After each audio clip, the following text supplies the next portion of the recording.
Shadowbinders is back in stock on shopclownfish.com. That's shopclownfish.com. And now on with the show. Hey guys, welcome back to Clownfish TV. This is Neon. I am here with Geeky Sparkles. Hello. And this is kind of interesting. A couple days ago, it was announced that Marvel Studios and Warner Brothers DC Films are not going to San Diego Comic-Con at home. Probably like, why waste the time when it's going to be another crap shoot? Yeah, because you know what? Last year's was not good. It was not good at all. In fact, DC did better on their own with the Fandome. I would say the Fandome was actually a much better virtual event than San Diego or New York. Both of them were very freaking sad. The views were sad. The views were really sad. I mean, people were cooped up in their houses. People were watching an unprecedented amount of video, streaming video, and YouTube and Twitch and Netflix. And these conventions got jack crap for traffic. They did. The panels, there were panels out there that had under 1,000 views. I mean, and we're talking like in the normal convention, you only are limited by how people you can fit in a room. Anybody could watch these panels, and they still weren't watching them. They were not watching them. Yeah, and everybody in the media was talking about it, so it doesn't surprise me that they're like, yeah, we're not even going to bother. Now, DC Comics is going to be at this event because they're desperate to get anybody to buy their comic books, I think. But yeah, Marvel's going to they'll do D23, DC will do the Fandome. Marvel did that before. I think the last time they had D23 and they had Comic-Con, they were close together, and they were going to not be making such a big appearance at Comic-Con because they were going to do D23. And I think that's happened before. So that's not unusual for Marvel because they have the D23. Now what's interesting about this, though, is, just to flip it, people have been complaining for years that these conventions were focused more on movies and non-comic books. That is true. So you're not getting the movie studios, but you're getting the comic book publishers. So there you go. Good news. You can buy a Captain Marvel 6-scale collectible figure for $250. Pass. I thought it was a hot figure. I could think of a lot of things I'd rather spend $250 on. That's not one of them. Yeah. So we're going to talk about this and kind of talk about these online conventions. And I think the average YouTuber has kind of replaced, online panels. Well, it's funny because they've actually taken the numbers off of people talking about the conventions and rolled them into their numbers. When they were talking about their, I think it was New York Comic Con. It was New York, yeah. They were talking about their interaction and it's a success because we had interaction. And when you look at their numbers, you're like, those numbers are awfully high. No, they wrapped all the numbers in, including anybody who talked about them on YouTube. They counted their video views among their views as well. Yeah, so let's talk about this, the utter state of online conventions. Before we get into it any further, please subscribe for more pop culture news, views, and rants, guys. We're over 206,000 subs. On average, our videos get more views than San Diego Comic-Cons did last year. And that was last year when our channel wasn't as big as it is now. Not that I'm throwing shade, but they did a really piss poor job of promoting it. I don't think people care if you're not actually at the convention. They just don't care. Well, that's it, because people go to conventions to go to conventions. If they want to watch talking heads talk about geek shit, you can literally tune into hundreds, if not thousands, of channels on any given day on YouTube and Twitch and see the same thing. And probably done better. Yeah. So this was coming from Deadline. They were shocked. This was yesterday. Disney's Marvel Studios and Warner Brothers DC Films to skip San Diego Comic-Con. It's probably too much hassle. I know. Exclusive! Ooh. Nothing beats trotting out your theatrical film slate with stars before a live audience of 6.5 thousand roaring attendees. Well, yeah, actually making money at the box office would. Yeah, that would be better. Yeah, so they said that, they're talking about Hall H, which people have been complaining about for years. So they're Hall H is gone. You happy? It's gone. It shouldn't come as a shock to hear that Marvel Studios and the MCU series won't be putting in an appearance during the virtual Comic-Con, nor will Warner Brothers DC Films. They're still waiting to hear if Sony's Marvel title, Spider-Man No Way Home and Let There Be Carnage and Morbius are going to. For Warner Brothers, it reps their third year in a row that the studio's film division is skipping Comic-Con. The last time Warner Brothers feature studio was in San Diego was July 2018 with Gal Gadot and Patty Jenkins. It isn't a new thing. I mean, yeah. They a couple times these places haven't come. Well, I think just in general, I think if they thought they were going to get eyeballs, they would absolutely do it. But I think they kind of, looked at, they did their own event, the Fandome event, which I do believe was a better Comic-Con than Comic-Con did. And they were able to bring the views. And, why put all your content on, if you're going to monetize the content, why put it on somebody else's channel? Because it's basically just a bunch of Zoom calls on a YouTube channel. Yeah, pretty much. That's what it was. That's not a convention, So yeah, they're talking about all these movies that we're not going to see, and Legends of Tomorrow is participating. Yeah, they are. I saw them on the list. They did it last year too, I think. I saw it on the list. And DC Publishing is. We'll talk about that. Yeah, they have the Fandome happening in October for the second year in a row. Last year, they held a virtual presentation of their DC TV shows and films, including teasers for Batman, Black Adam, Wonder Woman 84, yeah, Justice League Snyder Cut and the 84. Wonder Woman 84 were a big deal last year. Yeah, so yeah, I mean, this isn't shocking, but it's also like kind of low key, like, hey, remember this is still a thing, guys. Well, they are doing a live in person San Diego Comic-Con, but it's going to be in November. Yeah, but it's like a small one. It's like a small version of it. COVID edition. Yeah, COVID edition. Well, okay, so this is where we get like Schrodinger's fandom again. I always talk about Schrodinger's fandom, where they say they want one thing, the media says they want one thing, and reality they want something else, or both things are true.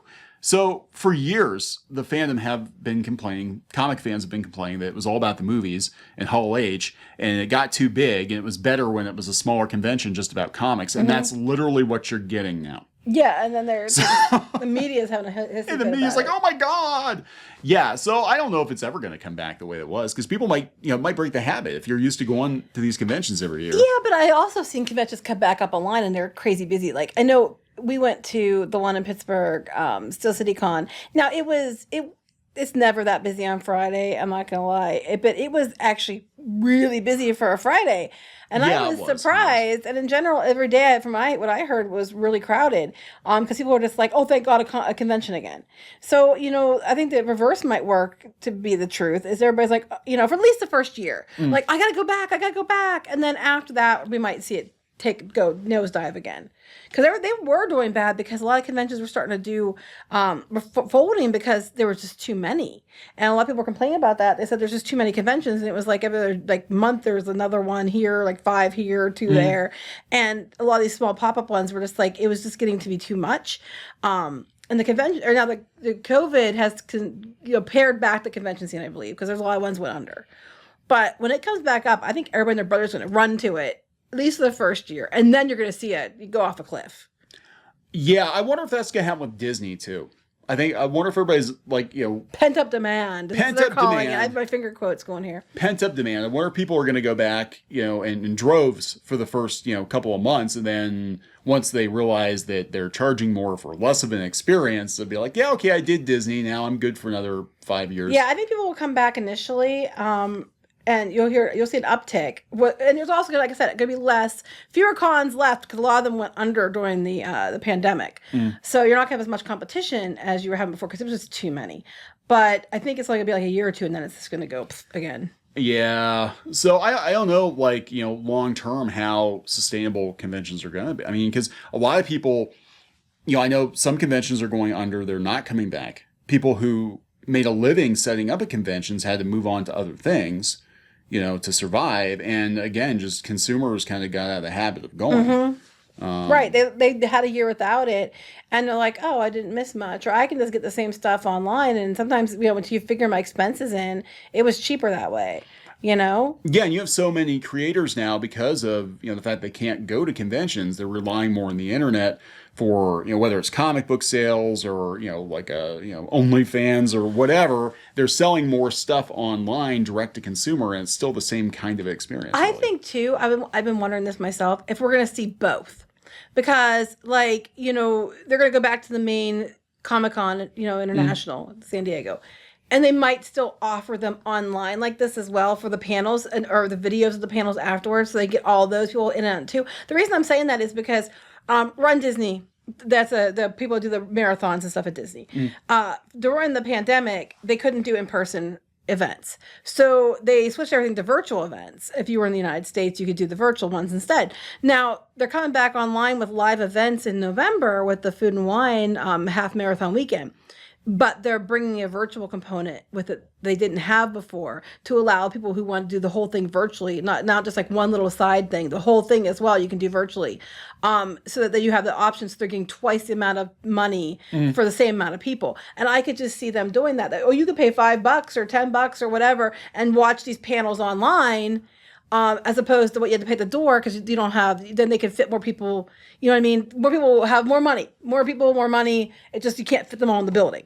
Yeah, I could. Brain not work. Anyway. Geeky kick ass. I can. But if not virtual. I do kick ass virtually. What are you talking about? I mostly kick ass virtually.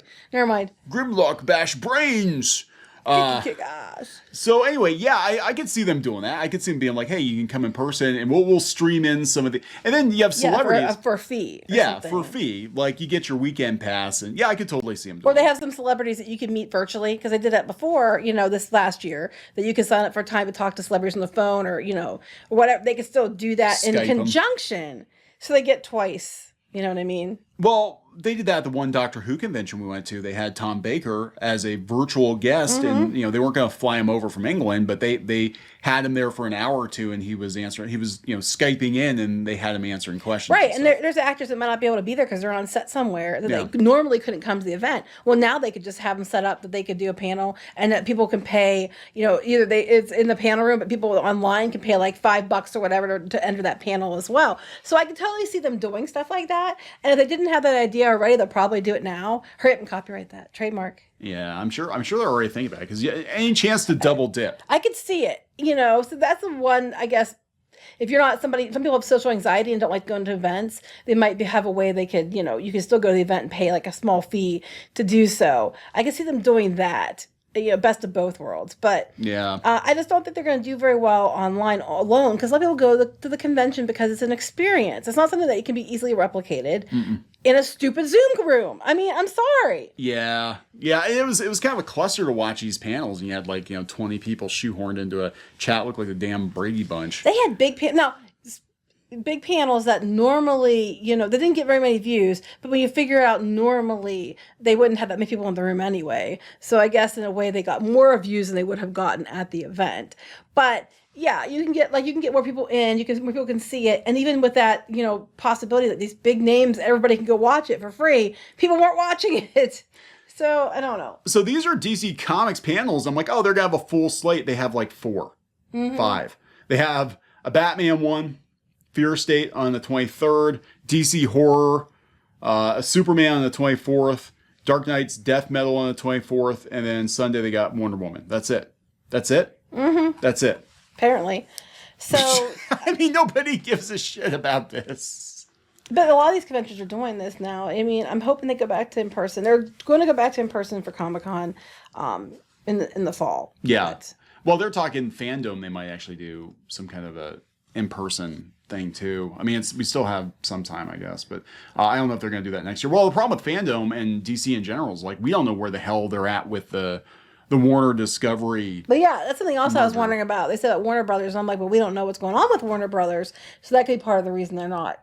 Well, they sold the CNN building. That's the one that got trashed? Yeah, that's the one that got trashed. Okay. Yeah. They might got a discount.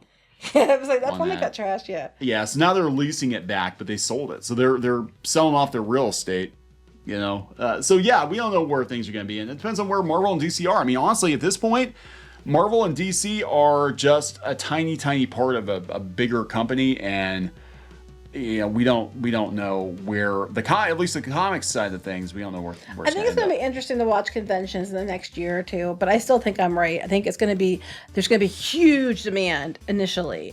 And then I think, it's just going to go. I think once people realize that it's more convenient in many ways to, do virtual cons, and even just, hanging out with YouTubers. You look at, I mean, hell, we do live streams. We get a couple of thousand people on. Just talking. We're not going to get a couple thousand people at one time when we go to the convention. No. We're not. So we haven't tried though either. So. Well, we haven't tried, but still, I mean, I'm just saying, you've got people from all over the world too. They're not limited by, their geographic location, their financial situation, all these other. It didn't help too that the panels they did were pre-recorded. Yeah, that was dumb. So, I mean, I'm not going to lie, that didn't help either because people wanted to come in and interact. And they're like, they made it out like, oh, you're going to be able to interact. And then you couldn't actually interact. And not all the conventions are like that. Some of them they do live, but most of them are pre-recorded. And, it wasn't anything you really could, you couldn't really talk to these people. In a regular panel, you can raise your hand and be like, I have a question, So, I don't know. All right, so we're going to wrap this one up. Yeah. All right, so please subscribe for more pop culture news, views, and rants. And no, we're not doing any panels at Comic-Con at home. They never asked us. They have never asked us, nor will they ever ask us. I doubt it. So we'll talk to you guys later. Bye.